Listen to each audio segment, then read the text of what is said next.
dermatologist at NYU Langone Medical Center here in New York. Dr. Azar, good morning. Good morning, Willie. So I'm going to start with one of my own questions, and that is about this idea of social distancing. We've been talking about keeping me safe and I. Now we're talking about we. I know. What are the implications of that? So this kind of changed in the last week or so, Willie. The guidance has been, do I go out? Do I go here? And it was really talking about if you're an older individual with underlying medical problems, is that safe for you? And that was because primarily we were thinking of this as this is a virus that will be transmitted if you are symptomatic. And so it would be easy to tell people to stay away from someone who's coughing or sneezing if you have those, susceptibilities. And I think we're shifting now. The idea of social distancing applies to everybody. It is a public health strategy to try to limit the transmission of a pathogen. And in this case, the COVID or the coronavirus. I think you've answered the first question, but I'll read it to you. Katie from Kansas wants to know, if I don't have any symptoms, do I still need to practice social distancing? And the answer is yes. And here is where I would like to hear Dr. Fauci's take on this now, that he and experts have maintained for some time that asymptomatic transmission is typically not the driver of epidemics, which is reassuring, right? That if you don't have symptoms, you're not going to be spreading disease. But we've had, studies that have suggested the alternate, and we know from just case series that people are transmitting this when they are asymptomatic. So this social distancing, yes, Willie, applies to pretty much everybody. So, for example, don't crowd into a bar on a Saturday night?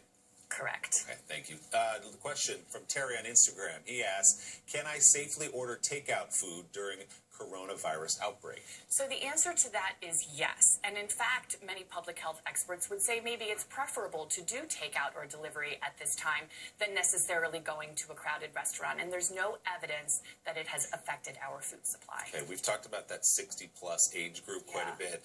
Eileen Tobin asks, can people over 60 safely go to small restaurants? I think the short answer is yes, but consider your underlying medical issues, right? If you have underlying medical problems, that might not be advisable, and maybe not to go when it's most crowded. You go at, not peak times that people would be going to restaurants. Here's a question I've heard from a lot of parents in the last couple of days. Sarah in Brooklyn asks, if my 3-year-old's daycare is closed, should I still go to the park or the playground?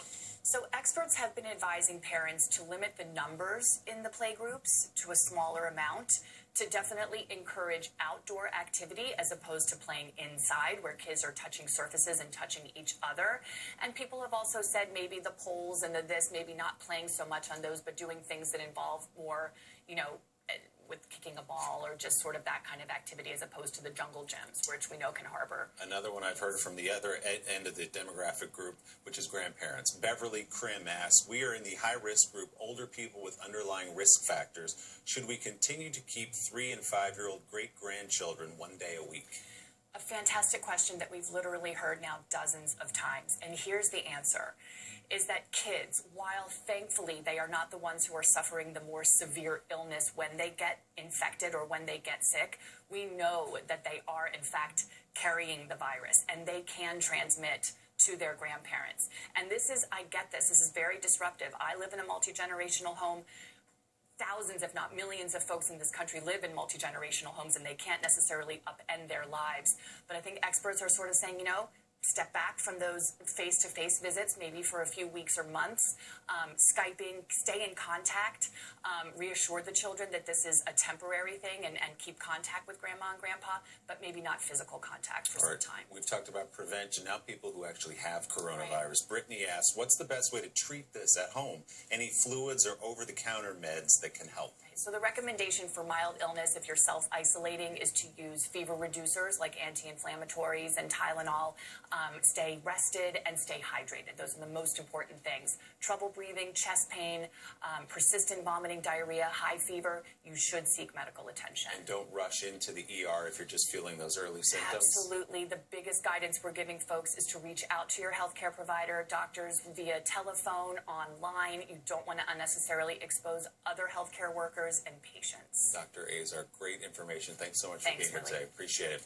Coming up next on Sunday Today, we will take what we hope is a bit of a welcome break from our coronavirus coverage and